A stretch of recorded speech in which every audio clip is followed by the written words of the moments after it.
Good morning. Today we're going to be talking about the Rockets game last night versus the Nets. We had a great win, and it was a close game for the first half. We pulled away in the third quarter. Seems like we've been coming up with a trend of pulling away in the third quarter as of recently.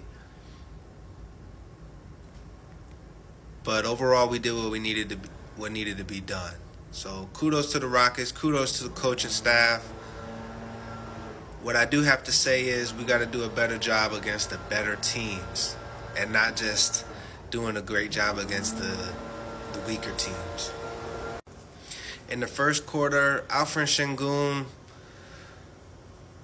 you're going to be the player of the game. Game ball goes to Alp. But I'd say in the first quarter, whenever you watch film today, man, watch your shot selection.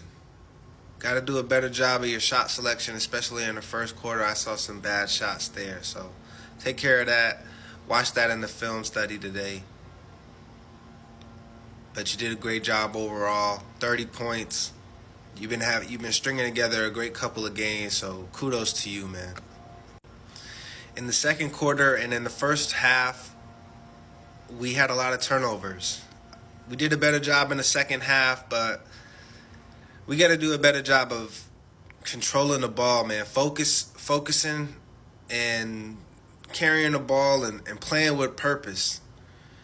If you know where you're going, if you know what the play is, there's not too much options to mess up. So let's do a better job of focusing and playing with purpose so we can limit the turnovers. But we did do a better job in the second half. So kudos to us. In the third quarter, we started pulling away and we started becoming a great team. We got to string together a full game, 4 quarters worth of what we do in the third quarter, guys.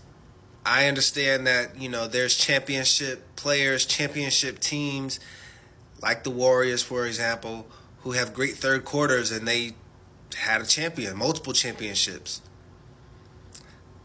That hasn't been working against the better teams. We got to play a full game of limiting the turnovers, making free throws.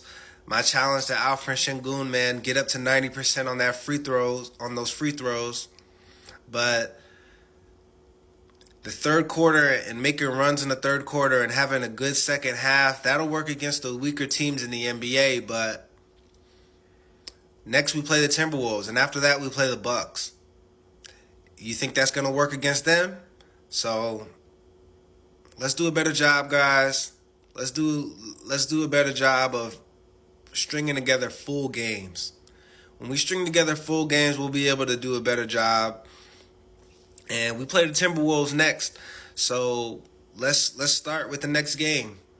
Let's start stringing together a full series, full games, limiting the turnovers. And let's have a high free throw percentage. Alfred Sengun, I challenge you, man. You've been doing a great job of getting your free throw percentage up. But challenge the team. Amen Thompson, you've been having a good couple of games. Your free throws, man, you got to do a better job on those. Shooting. I saw you had a buzzer beater last night, Amen Thompson. So kudos to you on that. I've been watching you, seeing you doing a good job, man. Your role on the team is to be a playmaker, make open shots, and create for others. Alfred Sengun, better shot selection, and get into that 90%. Get into a 90% or above on your free throw shooting, man, because you could easily get into the All-Star game if you get to that point. So that's a goal for this year. Get better on your free throws and get better at your shot selection. Next game is against the Timberwolves. My challenge for the team is to make Cat defend. Alfred Sengun, you got to attack Cat, attack Rudy Gobert, and make Ant take tough shots. If we could do that, I think we got a good chance of winning. So make Cat defend. Make him be a good defender and make Ant take tough shots, because I know he can defend the ball, but if we're able to make him take tough shots, I think we got a good shot of winning that game. And that'll be probably the best win of the year So far, we had a good win against the Nuggets, good win against the Pelicans, but I want us to get wins against the better teams in the NBA. And I don't think that the Timberwolves will finish with the number one seed overall. I just can't see it. They started off hot, but I can't see them stringing that together for 82 games. So that's just my opinion. I remember the Utah Jazz a couple of years ago started off real hot, and they had the first seed, but they didn't finish with that. They ended up with like 4 or 5, and I think that's kind of where the Timberwolves will be, the 3 to 5 seed. But they are one of the better teams in the NBA. They've made big strides, and we've made big strides too. But we gotta play better. We gotta show that we're a better team against the better teams in the NBA. That's the Timberwolves. That's the Suns. That's the Bucks. That's the 76ers. We gotta get wins against those teams, guys. So I'll see you guys next game. Peace, y'all.